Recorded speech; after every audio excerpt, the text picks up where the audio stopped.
Hi, everyone. This is Khristee Rich, your host, and this is Holistic Me TV. This is a brand new TV show on YouTube. And before we get started, go ahead and subscribe so that you can watch the whole season of all of these amazing guests from all around the world. So, this show is all about holistic health and wellness. This show is about women's health. And this show is also about the pregnancy journey, all of my favorite topics, all of my specialties. So, a little bit about me. I am Khristee Rich. I have been a holistic healer and holistic health expert for over 18 years. I have created my own Reiki shamanism blend. And what I do is I really help my clients to overcome chronic conditions, chronic illnesses, and trauma through a holistic perspective. So, that means getting to the root cause and treating it mind, body, and spirit, and then offering natural ways and natural remedies to heal. So, I absolutely love the work that I do. And since I want to empower more women with their health and wellness, I decided to create this show. So today we have a guest from, or who is currently in Tobago. We have Debra Driscoll. I'm going to go ahead and read her bio, so that you have a little bit more information about her and what she does. So, Debra Driscoll. Debra's work in spiritual development and healing practices spans over 25 years. She takes great delight in activating magic in others. The foundation of her work is heart repair, stitching together the threads of your energetic heart and its relationship to your soul.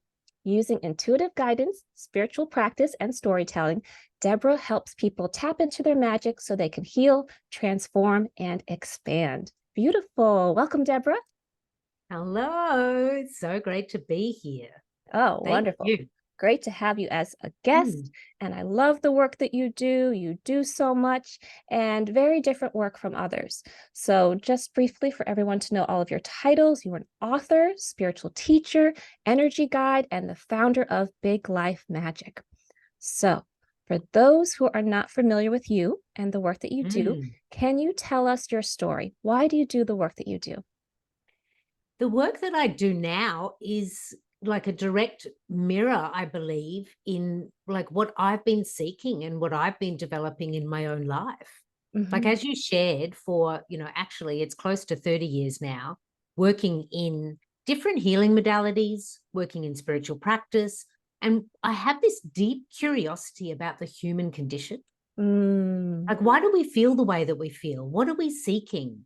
yeah, Like always in the questioning and wanting to understand really, what is this all about?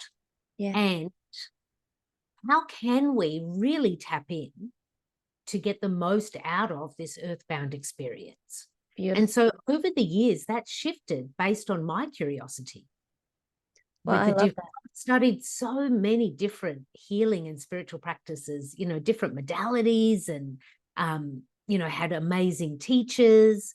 But now, really, the work that I do now has been inspired by like Big Life Magic is inspired by my big life loss.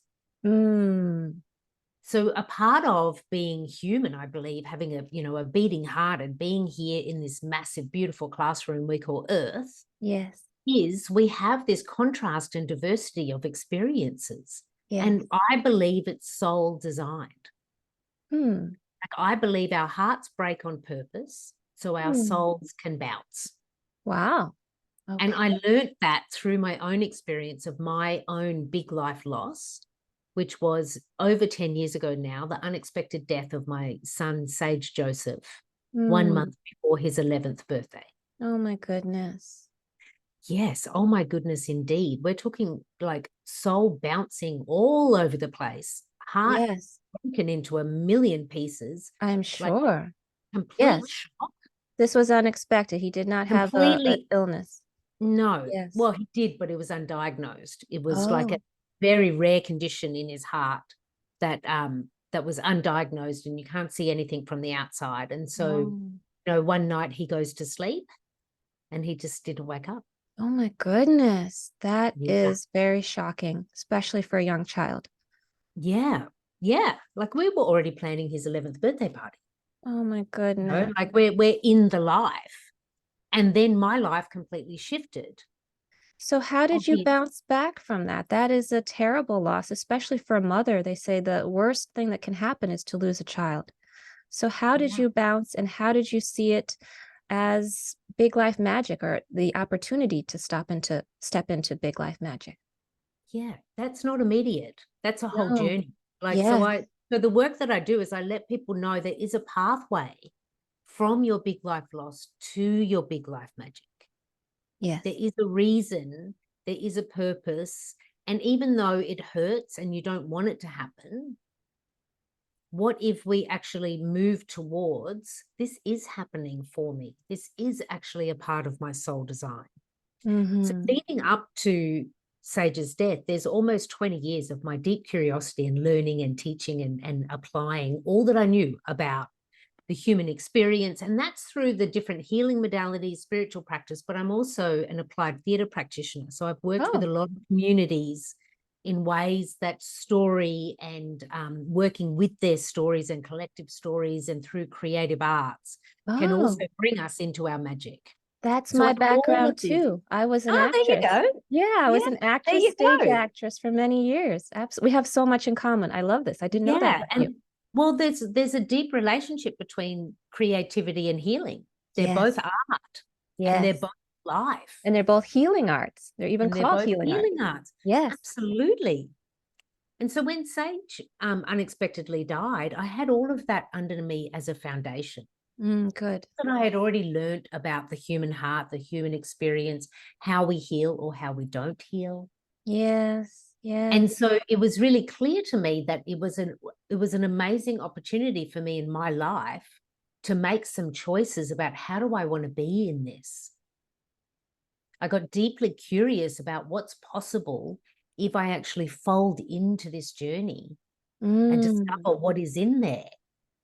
And Mm. so I made a very clear promise to myself that I was going to wish the best for myself. I was going to go into this journey. I was going to discover. I was going to do more than feel your feelings for about a year, which is a general kind of, grief journey. Is people are like, well, it's going to take at least a year. And apparently we have to feel our feelings to work through it. Yes. And so for me, it was a complete active journey of being with this big life loss and finding my way through. And I had this deep curiosity the whole way through, like, why do our hearts break? Yes. Why do we lose the people that we love? Or Yes. why are we given a dream and then the dream is broken? Like, Mm. why? Yes. And Why? and my belief is that it is actually like it's a beautiful dance between our heart and our soul. Mm. And the big life loss for me, my big life loss, I mean, I believe we have more than one, but my biggest life loss is the death of my son, Sage. But Yes. I also say there's 4 Ds to the big life loss that I work with. What are the 4 Ds? The 4 Ds are death, divorce, diagnosis, or a dream that doesn't come true. Mm. And I believe if you're living a full life with a beating heart, you're going to meet at least one of them, if not more. Yes. A lot of the people who I work with have met more than one. And we see it as this, this thing that happened to us. And it does happen to us. It changes our lives. It Yes. changes who we are and how we feel and so much. But it's not something to just get over or work through. It's actually an opportunity towards a different pathway for yourself. Like you'll Yes. turn up with so many people that like how life is different to them after the diagnosis, Yes. or how the way they love themselves or their connection to their family really shifts and transforms after the divorce. Yes. Or the understanding that that dream that they wanted, there's a reason they didn't get it, because there's actually a different purpose for them. Right. So I love this. So you help them to see that these challenges, these losses, these instances that created a lot of grief for them are actually happening for them, that are actually the stepping stone for a different part of their lives. Is that correct? Yes. And also, I support people in building the scaffolding with how do you actually heal this heartbreak? Yeah. So let's A lot talk of my about work that. is in that, yeah, So in that heart repair. what is heart repair? Yeah. What does that So mean? Heart repair is the active engagement of stitching together the threads of your heart. So the way that I like to explain it is this. So let's just go into a parallel narrative for a minute, because it's going to help everybody to understand what I have. This is what I discovered in my journey, because Yeah. I'm the person who's curious and I want to know why. Yes, I'm very So this curious is too. what We have so much in common. yeah. So this is what I discovered is, because one of the modalities that I have is like an actual body worker. So, you know, I'm the person who years ago was studying massage and reflexology and all of that. So I also understand Wonderful. literally the human body in Yes. how it heals or doesn't heal. And so a parallel narrative is this. You have a desire for a well-sculpted bicep. This is what you want. You want a stronger, well-sculpted, beautiful bicep. So you go into the practice of doing your bicep curls, doing the Yes. workout, because Yeah. that's what you're told is going to get you this bicep that you desire. If you are doing that practice correctly and moving towards the stronger muscle, by design, you will meet pain, because to develop a muscle, it hurts. Like, you know, Yeah. if you do the workout the next day, the muscle's like, oh, that hurts. And Yeah, you're it's like, got to get good. stronger. It's not Yeah, strong you're right like, away. It takes it's not practice. strong right away, but the pain that we feel the next day after a workout with all the bicep curls, the pain that you're feeling is you've actually ripped apart the muscle fibers. You've broken the muscle by working it. And then in the repair, because our bodies are amazing They with the way are they amazing. Yes. feel, absolutely amazing, they will work to pull these muscle fibers back together. And when they come back together, they come back together stronger. Yes. And then you do that again, and you do that again, and you do that again. And over time, you have this beautiful sculpted, look at that, here's my bicep that I worked at. Yes. And it was painful. But you got And stronger and you became you got resilient. stronger. And you Yes. became resilient, and it just by design, it gets stronger. Exactly the same thing happens with our energetic heart. Okay, This now is what is why the energetic heart? Can you describe that? Is that our heart chakra, or what do you mean by the energetic heart? Yeah, beautiful. So yes, it's for some people, it's going to be their heart chakra. But if you don't believe in chakras, then it's just your heart and how you feel. Mm. So it's our feeling center of being human. Mm-hmm. So it's Yeah. not our thinking brain. It's not our physical body. It's our where all of our feelings, like the love and every other feeling that we have, is in our energetic heart. And I say energetic heart because we have a physical heart. Yes. Yes. And our physical And heart. that's also connected to our energetic heart. And I say energetic heart because not everyone's into chakras or understands it in that way.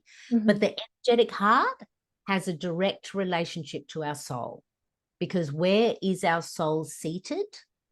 In our energetic heart. Mm. That's where the soul sits, in our earthbound self, in And our energetic heart. and why do our hearts break? Or Mm. why do we feel our hearts break? Because as we know, like you just said, we have our actual heart and that doesn't break. If that broke, then we wouldn't be living.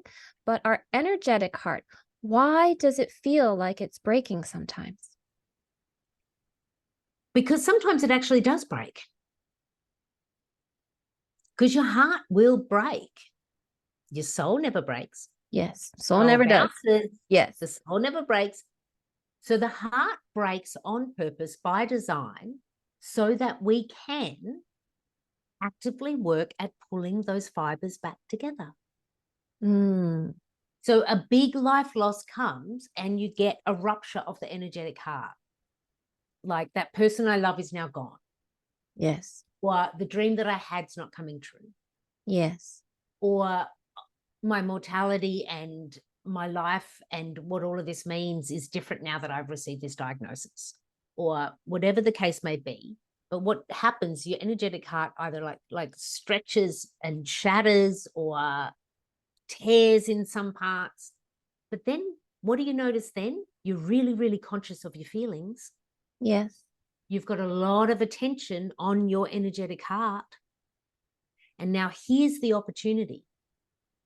If we continue to turn up to doing what is the bicep curl of our energetic heart, to actively work on heart repair, we are pulling those energetic threads back together with intention, and by design, they will get stronger. Beautiful. And that's what our soul wants. Our soul wants our energetic heart to get stronger so that the soul, by design, then can expand in relationship to that. Beautiful. Okay. So again, how do we go from big life loss to big life magic? You said it's a process. You said a little bit about people in general saying, okay, you got to feel your feelings. And you did mention when you have a broken heart, you will be meeting those feelings. You will be feeling more. And so that's an important part, not to suppress, not to push those feelings down, but to feel them because they are there. So, what else is a part of the journey to go to this big life magic? Because I think for a lot of people probably listening, they're like, okay, I'm in the big life loss. I am in the pain. I'm feeling it. But to go to big life magic seems like such a big jump. It seems like, how do I ever get there? Will I ever get there? So, can you describe a little bit more about what is the process? Absolutely. Because that was my question. Yeah. I was like, okay, I'm willing to be in this, but how do I do this? Yeah. Where's the guidebook? Yeah. Where's the guidebook? Where's the guidebook? What's the first step? And so, I didn't find that guidebook. I didn't find the framework.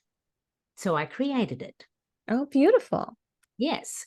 So there is what I have is the Big Life Loss to Big Life Magic framework, which is a series of steps. But like I like to share with everybody, healing is not a linear journey. Yes. And the Big Life Loss to Big Life Magic framework is actually a spiral that we will continue to work with, to continue to expand and repair. But the Loss to Magic framework, I have made it simple for people to be able to connect to so that it can become the scaffolding for you. And the Loss to Magic framework is literally, the loss is LOSS, and each of those letters has different activations, healing activations connected to them, which are important for you to be able to actually be with the loss. Then there's a over into the magic, the MAGIC. Okay. That's literally the steps. Like you can see it as, steps like a spiral staircase for the framework. And, so let's just be with the loss part of the framework, because this is what I believe is important for people to understand, that there's different textures within loss. Yes. There's different moments which are going to call your attention. And there's different layers to the healing.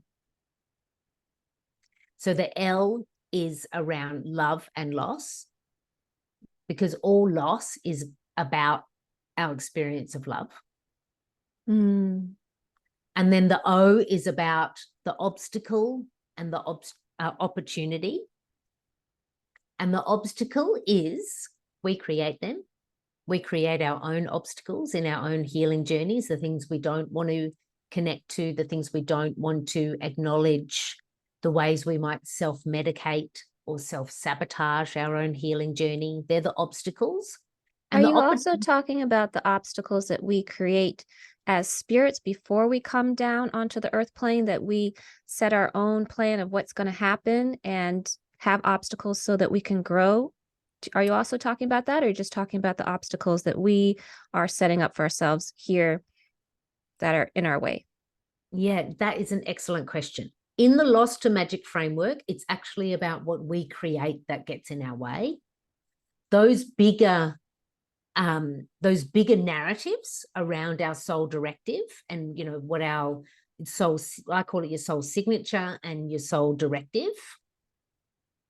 That is also something that can be a part of a Loss to Magic journey, but it's not in that part of the Got of the it. framework. I'm Yeah. actually talking about, like, because I did it myself, Khristee. I did it myself. I created a whole heap of obstacles for myself. Can you give some examples of some Yeah, obstacles? absolutely. I decided I was allowed to drink the wine. Okay. I was Yeah. like, I'm allowed, like, my son has died. I'm doing the best that I can. I'm turning up to doing my meditation and my journaling and trying to still be a good person and all the things. So at sundown, if I need it, I'm going to drink that glass of red wine. Okay. So you were And I'm not self-medicating a little bit with the wine. yeah, Yeah. absolutely. And and I completely forgive myself for it. And I tell everybody we do what we need to do at the time. There was moments where it was like, it's okay, that's what we're doing today. But is that actually the best for me long term? No.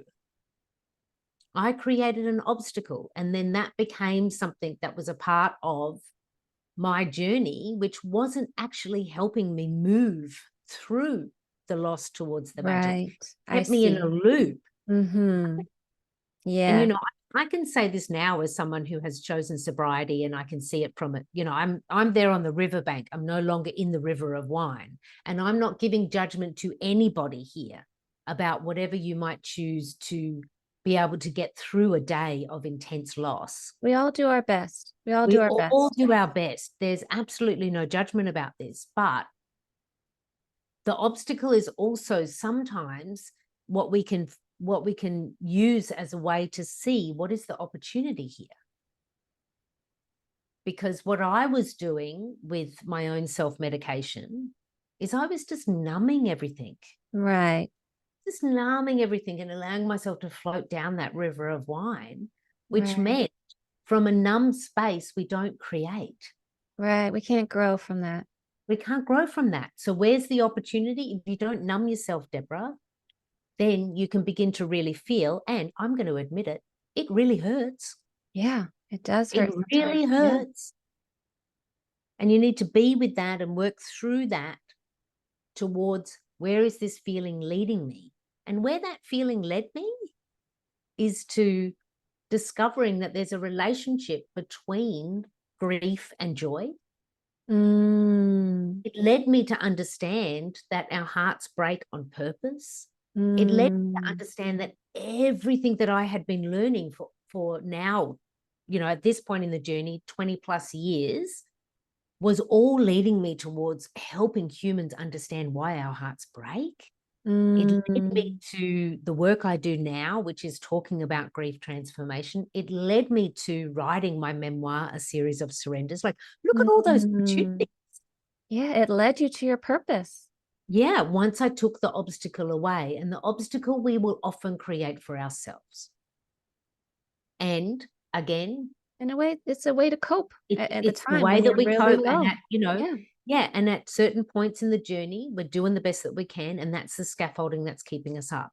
But we Yes. don't get stuck there. Exactly. The Exactly. thing that can happen in a lost to magic journey, or any lost journey, is people can get lost inside the loss. Yes. And a lot of people do. A Yeah, lot of you people lose the dwell navigation. Yeah, and you they lose never the navigation. overcome what happened. They become bitter or sad. It's, yeah, a lot And of do you know people. what that is? Let me What tell is you that? what that is. Tell me. That's the energetic heart where the fibers haven't come back together. Ah, that makes That's sense. that's That where the energetic heart remains just a little bit broken. Ah, that makes sense because going back to the exercise analogy, some people will say, "Oh, it hurts after I work out, so I'm not going to work out anymore. I'm not going to do that. I'm not going to do that Mhm. anymore. Why did I do that? Why did I think that was a good idea?" So then they don't allow themselves to see their strength, to see their resilience, and to build those muscles. So what you're saying is if people give up and give into the emotions, that they're not able to see their resiliency. They are staying in that step right before the repair. So they're staying. Yeah. And in my experience, there's a lot of people who honestly believe that they have repaired. They Hmm. have done some of the feeling. They have, spoken to someone like me who's a grief guide, or, have gone through different, like, processes of ways that they can understand this loss.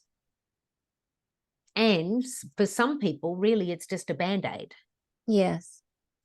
It's not the deeper repair. Right. Because it's hard. It's hard to meet those emotions. It's really hard and sometimes scary for people to meet their emotions, especially if they grew up in a family that said, don't feel, just stuff it down. Absolutely, which is why the first S of the Loss to Magic framework is sadness and screaming. Ah, They're extremes of our emotions in a loss journey. Is yes, I'm so deeply sad, and I either want to scream at the world because this isn't fair that this has happened to me, or I get really angry. exactly. Yes. So the thing that I teach around the sadness and screaming as a part of the Loss to Magic framework is what's possible for you if you see your emotions as emotion. And Yes. the E is energy. Emotions are energy that wants to move through us. And why? Because it's teaching us something about our human experience. So we don't want our emotions to lose motion. So Exactly. to continue to move. So I'm not saying don't be sad. I'm not saying don't scream. Yeah. But where is that leading you? What is that showing you? What's underneath that? Yeah. Keep going. Keep going with the emotions Keep because they going will and move change through it if you allow because them they to change. will. Yes. Yeah. They want to change. Yeah. Yes. Emotions want to move. They Yes. want to move. Yeah. And they show you, like when I hit the very, very deep, intense anger, this is a few months after my son died. And Mm, there's a very clear chapter where anger turned up. Like hmm. I was intensely angry, and the anger was just there. Yeah. Wasn't channeled or directed towards anything. I just started smashing things, Khristee, like Yeah. literally started smashing things. Yeah. And I spent days just smashing things and being angry because it felt good to have that Felt like a movement. release, right? It was a release. I knew exactly what I was doing. I was conscious. Yeah. There was a part of my garden where all the smashing things went. I Okay. smashed in a certain part, and I created this, like it was like a piece of art of all of the smashing things. People came to my house. I had a smashing party. People came to Oh, my wow. house, and I was like, if you're angry about something, you can smash too. I That's was like, I'm going to beautiful. be here. Like I've hit anger. I'm going to be with anger. Yeah, don't stuff anger down. You need to channel it in a healthy way. This is very important for people to understand. So, a lot of people hear, okay, be sad, that's okay, but don't be angry. Anger is not an emotion you should have. And I remember years ago when I was starting to learn Buddhism that they were saying, these are unhealthy emotions. You shouldn't allow yourself to be angry. But I'm like, you need to move through the emotions. That didn't quite resonate with me. And so I think what you're Yeah. saying is very important. Allow yourself to be sad, allow yourself to be angry, and know that this is part of the healing. This is not going back. This is not regressing. That is moving through these emotions that you feel. And if you're able to do it in a cathartic way, like you said, throwing things and smashing things, not at people, not to hurt No, anybody, but no. again, just for your own release, it can really be very healing for you. Well, this is my experience. Absolutely. Because when I started to express the anger through this, like bring it out of me, what came out of me was what I was deeply, deeply upset about. Yes. And did And you what get clear? I did, because the first day I started smashing things out of my back door into my garden, I spent quite a bit of time smashing a few things. I was pretty angry. Yeah. And later that afternoon, one of my sisters came to see me, and she saw me sitting deeper in the garden with all of the smashed pieces between me and her. And she just saw me sitting underneath the tree and said, Deb, what's going on? And I said, Sandra, they took my baby away.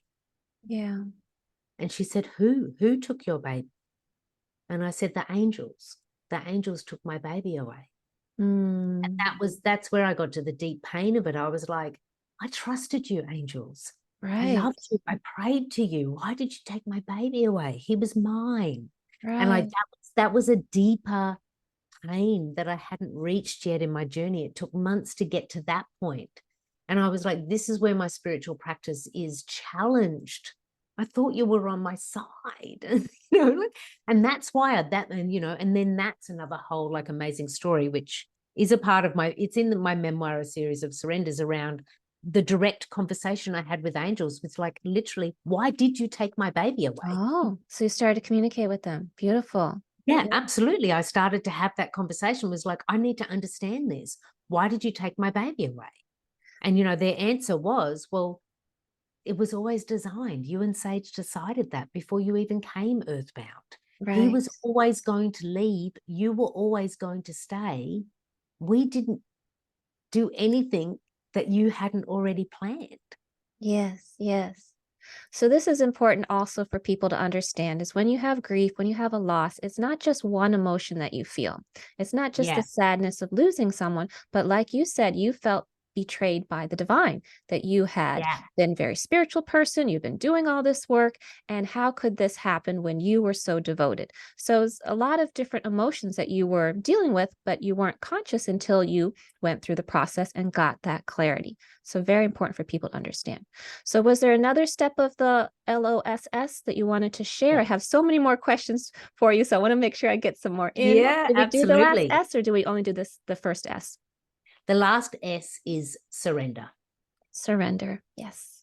Very important. Very difficult for a lot of people to do, but very important. Absolutely. That's why my memoir is called A Series of Surrenders, because I had to surrender more than once. Yes. And it's different layers, and we surrender different parts of the journey. And so whether it's the sadness or screaming, or the obstacle, opportunity, or the surrender, or even the love or the loss, those 4 parts of the first part of the framework, you may return to them many times. Again, the spiral. Many times in the spiral before you're ready to cross that bridge over into the magic. Okay, let me ask you about the magic now. So to clarify, I have an idea of what the magic is, but for the viewers, can you say, what is magic? Is magic connecting with the spiritual realm? Is magic working with a muse? What is the magic that you're speaking of? To me, magic is what happens in the spaces between. Okay. So in my world, we are earthbound spiritual beings. Yes. Which means we have this divine will here to create, love, learn, grow. And that is deeply and without any disconnection to our soul and our spirit. So the magic is what happens in that space between our soul selves and our earthbound selves. It's what we co-create. Yes, co-creation. Very important. Co-creation. It is the essence of co-creation. And when, like in my community, the Big Life Magic Makers, the virtual community, which is at the heart of everything that I do, love my community. I'm saying all the time, anchor into your own magic. What does this mean for you? And so we have magical activations. There's practical magic where we're working to bring about, like, how do we do this co-creation? How do we understand why this is happening in our lives? Why is this lesson brought to us? Like, that's the earthbound practical magic. But the magic is what we co-create. Okay, beautiful, beautiful. Well, I must say that this conversation with you is very timely. And again, I didn't plan it, definitely the divine. I knew I wanted to have you as a guest, but currently I am going through some personal issues. I won't say exactly what has recently happened, but I feel that my heart is broken. And this is not from a divorce. This is not from a romantic relationship, but something happened and I could actually feel my heart breaking. So I'm still in the repair. I'm still going through the process, but it's so interesting to hear you talk about this because, again, there's so many different forms of loss. And it's also another part of it, not the part that's in the forefront, but there is also what you talk about, the 4Ds, those who aren't achieving their dreams. And so that's in the back of my mind. Oh, there's all these dreams that I have had for so long, and why are they not coming true? So again, it's just so beautiful to talk to you. And this is the work that you do to, help me also on this journey as I heal and repair. So I think again, I thank the angels for bringing us together and at this specific time. It's really uncanny. And I also want to say a little bit about what you said about how you also help those with diagnosis. So I Mhm. had a chronic illness for 15 years that unfortunately was misdiagnosed for 14 years. And so I really struggled with my health. I was in debilitating pain. I had a long, long, long list of symptoms that grew every year, and doctors just couldn't treat me. They thought I was depressed, and then they thought I was a hypochondriac, and finally fibromyalgia, but they couldn't really help me. And I knew, well, I didn't know at the beginning, but I was a spiritual person. I became spiritual through this experience. And I knew that there was a higher purpose than for me being sick all of my life. I knew this was not the life I was supposed to live. I knew I was supposed to overcome it. I didn't know how, but I just prayed and trusted in the divine that things would work out. And then I did get to the root cause and I did heal myself naturally in 1 month. So that's, yeah, 1 month. Can you believe it? So I knew that this was my purpose. This was part of my spiritual journey to go through this illness so that I then had the empathy and understanding to help my clients. Mhm. So then after that, I started working with clients one-on-one and helping them to overcome chronic illness, chronic conditions, and trauma through a holistic perspective. So I absolutely believe what you say, that we are spiritual beings coming down to earth and being in a physical body for an experience, but we plan ahead of time what we wish to learn, how we wish to grow, and what our purpose is. So I believe that was a blessing in disguise that I developed that chronic illness. And Mhm. then I could open up this new doorway, which I never imagined I would do. I always thought I would be a professional actress. That was my ambition before I got sick. And again, the divine and myself as a co creation, we decided that there was a different purpose, how I could help people. And now I'm kind of going full circle, now becoming a speaker so I can be on stage and share my story to inspire and empower women. So it's just beautiful. I just get tingles, thinking about this. I could Yeah. not have planned this if I had tried. I could not have orchestrated this so perfectly as my co creation with the divine. That's it. It's like when that's also a part of the big life magic. Like if we allow it to continue to expand, if we allow ourselves to be in the spiral and allow the spiral to spin out, we will be taken to these amazing new landscapes. Like Yes. I'm living here on the island of Tobago with my husband who's a local here, and we're creating our version of big life magic here with our we're building a retreat business here so people can come connect Wonderful. with nature and connect to their own magic activations. And and we're madly in love with our flock of sheep. Like, and Mm. there's all this, like years ago I had no idea I was moving to the Caribbean, Yeah. that I would marry a Rasta fisherman, that we would have a flock of sheep, that I would be building a retreat business here on the island of Tobago. I had no idea. Yeah. You couldn't have planned all that. There's no way I could have planned any of that. And so even when we think we know, we only know some of the puzzle, Yes. Yes. and that's the play. Like that's the play in the co-creation when you move into that magic, which is, you know, about actively co-creating. Well, what do you want? And what do you want that to look like? And what is the life that feels to you magical? Because Yes. we all have different definitions of that. Yes. And I want to ask you, for those who are watching who may be in a similar boat, if you have big dreams and if you Mm, feel like you have been trying and taking action, but they're still not coming true, what would you recommend for them? How can they step into the big life magic with these dreams that are not coming true? yeah. This I think is very common. And in the, in the spiritual practice or the magic realm, we're told you can manifest whatever you want. And Right. it feels like often people who I work with, or who, join my magic community, they feel deeply unsuccessful. Yeah. And not just I couldn't make my dream come true, but there's other people who can manifest and I can't. And, like I think it kind of adds, there's a loaded energy towards it. Yes. Something that I like to share is, do you have a preference or do you have an attachment? Hmm. When we have an attachment with like, this is the dream, it has to come true, I'm getting that.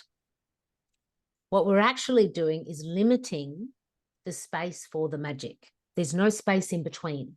So if the magic lives in the in between, but we've made all the decisions, there's no space for the magic. Right. And the magic is co-created.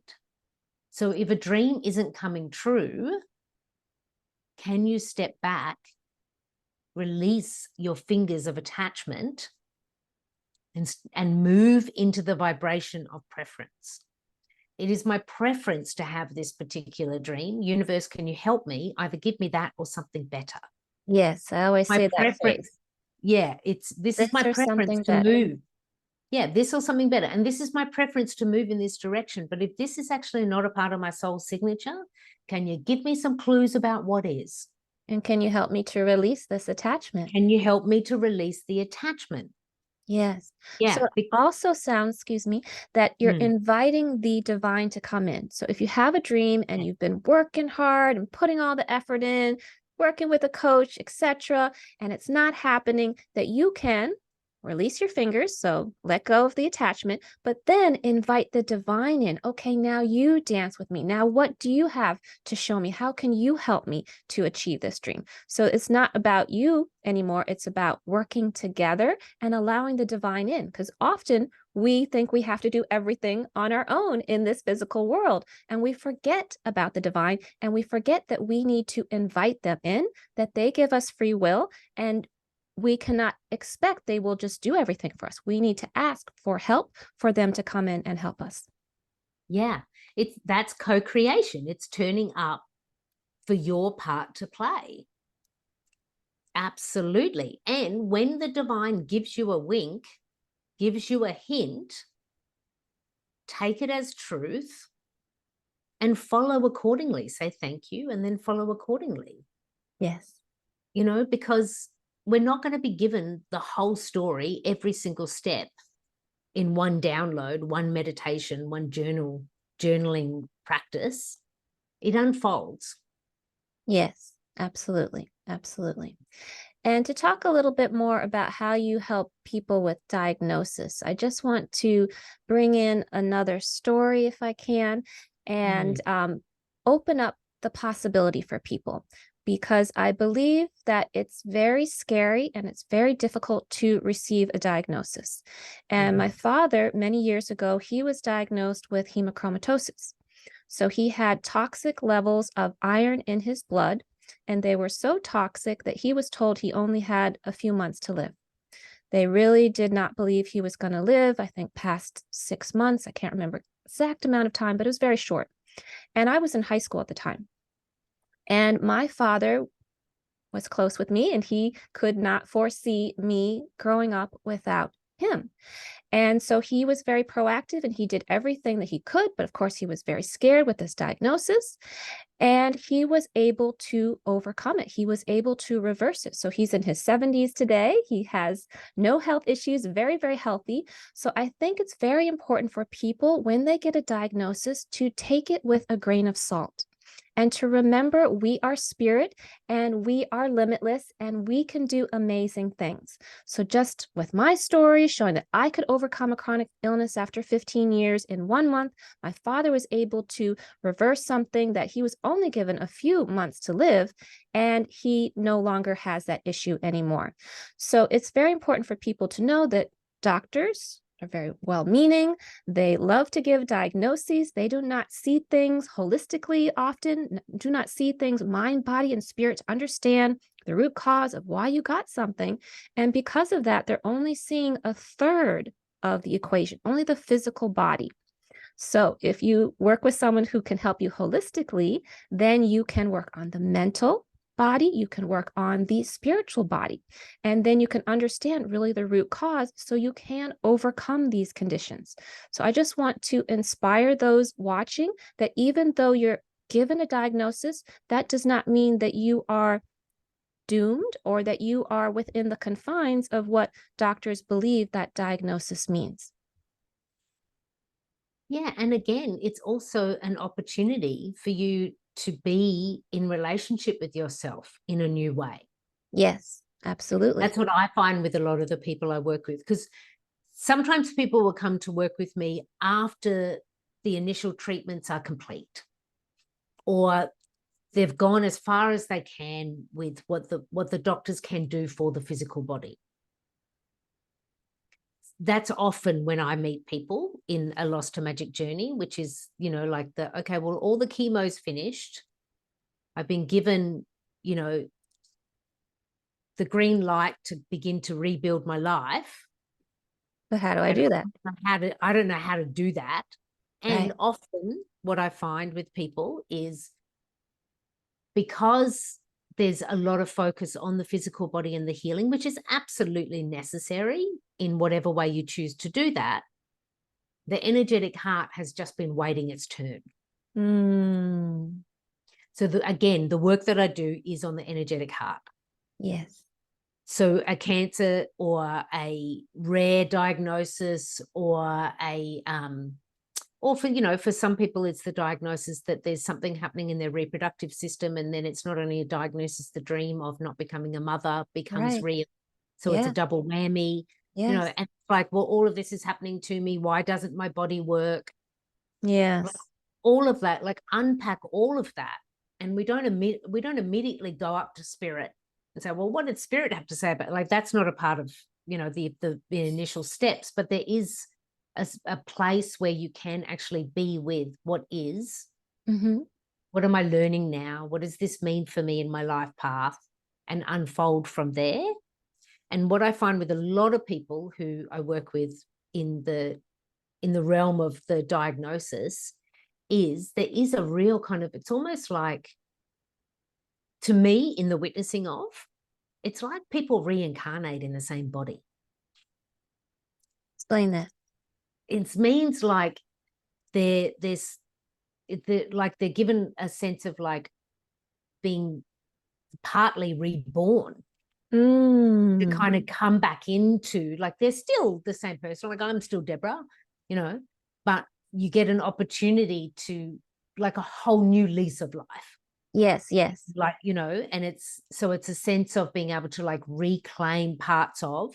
And often people in not only the divorce or diagnosis, but any of the losses, but often in the divorce or the diagnosis, I find people kind of like, it's like they go and find little nuggets of gold that they forgot they had from Mm. childhood, or younger dreams that they forgot about, that got swept away in life doing this, that, or the other, that Yes. get up along the way, or they get a reinvigoration of their soul self. Yes. Yes. When you really connect with your spirit, because a lot of us are disconnected from our spirit. So once Yep. you reconnect to your spirit and to your heart, then magic can happen. Then you can remember these golden nuggets from the Yeah. past.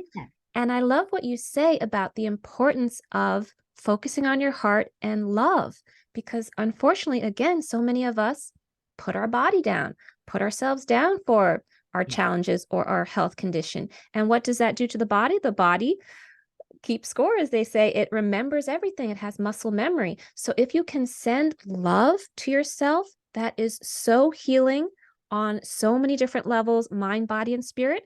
And I have seen through my practice, once people really pump themselves up with love and say, I love you, I love you, I love you, instead of, I hate you, why are you doing this? So you got to get it together.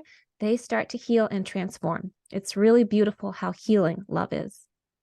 Absolutely. And in the beginning of my journey in spiritual practice, when it was all like, it's all about love, I was a bit like, ew, is that what it's about? But I realized I was on the sugary on top Disney version. I Okay. didn't really understand love. Like, so Mm, a huge part of my whole journey is actually understanding what really is love. How does the energetic heart love? Why is mm, it about love? mm. And did To you get actually, clarity on that? Did you get clarity on what is love for you? yeah, I think love is like the purest form of our expression. Mm, And, love is also, um, like the foundation of the greatest classroom you'll ever turn up to, the greatest lessons you'll ever learn. Yes. And it is also, it's like, it just is. Yeah. It's like it's our natural vibration to move Yes. towards love. Yes. We create the obstacles that take us away from it, that create barriers for it to be either received or shared, which is all, again, also a part of our experience of learning about how do I love and what does that mean to me. I mean, ask the soul, what do you want to do today? I want to learn about love.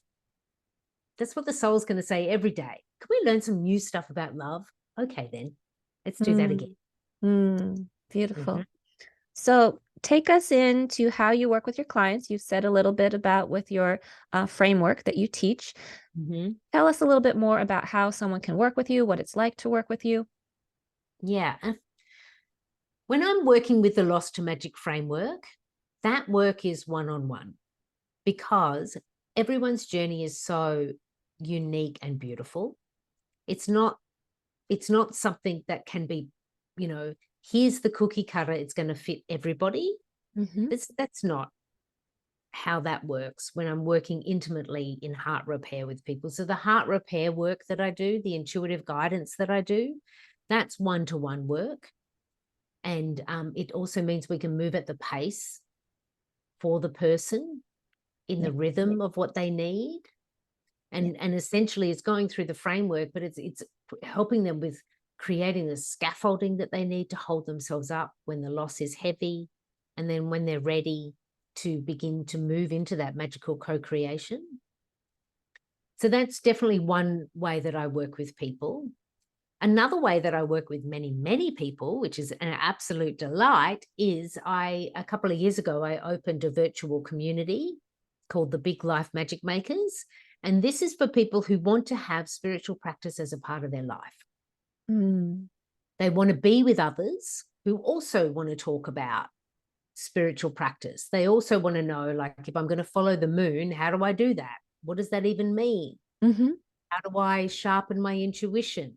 How can we let go of all of the BS out there about manifestation and actually have a conversation about co-creating with the universe? And inside the magic community, there's an amazing diverse community of women, all ages, all different experiences, in whether they have a spiritual practice that's years long or something that's brand new, but we meet regularly to tap into our magic and activate it.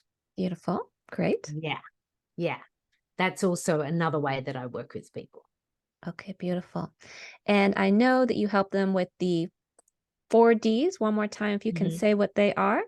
Yes, the 4Ds of big life loss are death, divorce, a diagnosis, or a dream that doesn't come true. Beautiful. I love the work that you do. And also, I know that you have an upcoming Oracle deck coming out. You want to say a little bit about that? So that's my 2024 creative project for me. I am going to be creating my first Oracle card deck, because another part of like the work that I do and have done for many years is I work with divination through cards. So I teach it as well as give readings within the work that I do and within my community. And it's been a long, long, long dream of mine to create my own Oracle card deck. Beautiful. So I'm creating a deck which is titled Surrendering to Magic. Great. Wonderful. Yeah. And I know you also have a book that's out. And is the title the same, Surrendering to Magic? What is the title of your book? The title is A Series of Surrenders. That's the memoir of grief. So that's literally being with me as I make my way through the Lost to Magic journey. Okay. And it's in all forms. So you can read it, paperback or ebook, but you can also listen to me reading the book through Audible. I love that. I love Audible and having it read to me. Beautiful. I'm going to have to check you out on Audible. Great. And who is that book for? Is that book for someone who has lost someone and they're grieving? Who is it specifically for? Yeah, it is specifically written for people with the current experience of loss. Okay. And the reason I wrote the book, because I was very clear about the fact that I wanted to write about this journey, but I didn't begin to write about the journey until I was clear about the why. Very important. Yeah. And the why for me, for a series of surrenders, is the stories within the book are a catalyst for people to be able to reflect upon their own heart and their own journey with loss. I set a very clear intention that I did not want to write a book where people would fall and collapse into my story. I wanted it to be the catalyst for people to be propelled into their own stories. Beautiful. And I love it. Like I get reviews and I get emails and I get messages from people saying, thank you for showing me this different perspective of how I can be with my loss. I never looked at it in that way. You have me thinking in a different way. I see that now as a way that it was at service to, like, all of that. Like, to me, that's liquid gold when I get that type of feedback, because that was the intention of the book. Absolutely beautiful. Well, again, I love the work that you do. You do so much. We have so much in common. And lastly, I do know that you mentioned when we talked earlier that you're going to have a new series on YouTube. Do you want to mention a little bit of that coming up? I'm excited for you. Yes, actually. So November is the birthday month of Big Life Magic. So in November of 2020 is when I actually launched Big Life Magic officially. Wonderful. So every November we celebrate growing up. And the new moon is actually when I had the first official launch. So the new moon in November is always the birthday of Big Life Magic. Oh, I love that. This year, for our 3rd year, I'm launching a weekly show called You Are the Magic. Love the title. And it's because I say that often to people. It's like, you are the magic. Like, it's not outside you. It's actually within you. You get to create what you want. Yes. And so the show You Are the Magic is going to be that practical magic. How do you do that? Yes. Beautiful. Well, everyone, check out Debra's series on YouTube coming out. Check out her book. Check out her Oracle card deck when that comes out next year. And Debra, this has been an amazing conversation with you. I have enjoyed it so much. I hope the watchers have learned so much as well. Please let us know how people can get in touch with you to learn more. Yeah. Everything you need is at biglifemagic.com.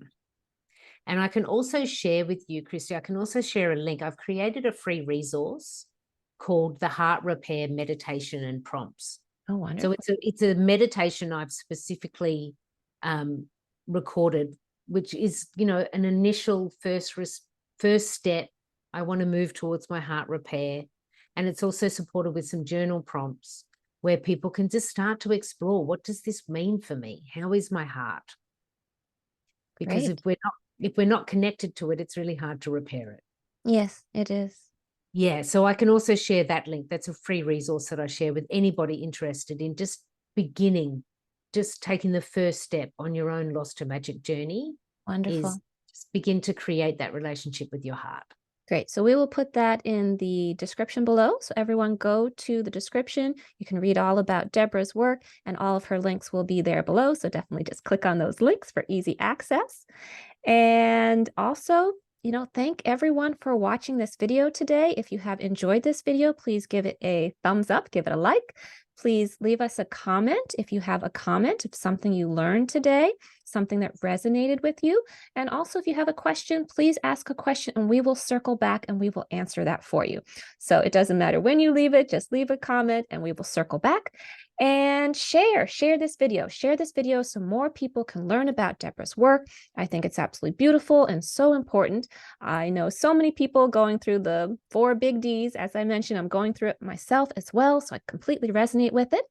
And if you would like to learn more about the work that I do, you can go to my website, www.thedancingcurtain.com, and you can learn more about my services. And if you wish to be on my list to be informed about Holistic Me TV, when the new episodes are being launched, when my blogs are coming out, etc., go ahead and subscribe. And that link is www.thedancingcurtain.com/gethealthy. But again, you can simply subscribe, and then you will be given an email notification whenever a new episode is released. So definitely subscribe to watch the whole season of all these amazing guests from all around the world. And definitely go back and check out the previous episodes as well. All right. So thank you, Debra. Again, it was a pleasure to talk with you today. Thank you for being a guest on Holistic Me TV. Yeah, thank you. What a delightful conversation. And for everyone who's been with us, thank you for being with us as we've shared our stories. Thank you. So thank all of you for being a audience member today on Holistic Me TV. And don't forget to share this wonderful series with your friends. Thanks again. Bye for now.